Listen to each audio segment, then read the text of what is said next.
بسم اللہ الرحمن الرحیم۔ شروع اللہ کے نام سے جو بڑا مہربان نہایت رحم والا ہے۔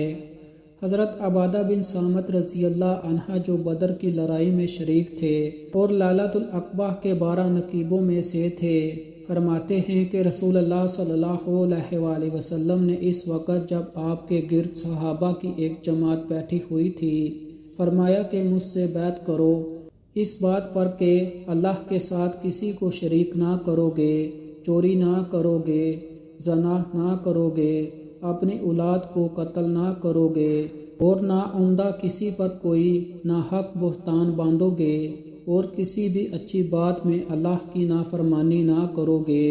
جو کوئی تم میں اس عہد کو پورا کرے گا تو اس کا ثواب اللہ کے ذمہ ہے،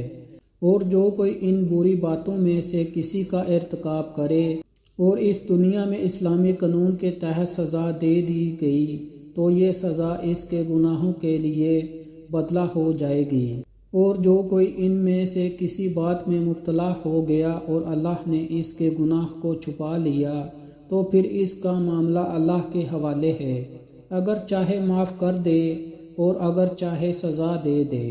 عبادہ رضی اللہ عنہ کہتے ہیں پھر ہم سب نے ان سب باتوں پر آپ صلی اللہ علیہ وآلہ وسلم سے بیعت کر لی۔ سبحان اللہ۔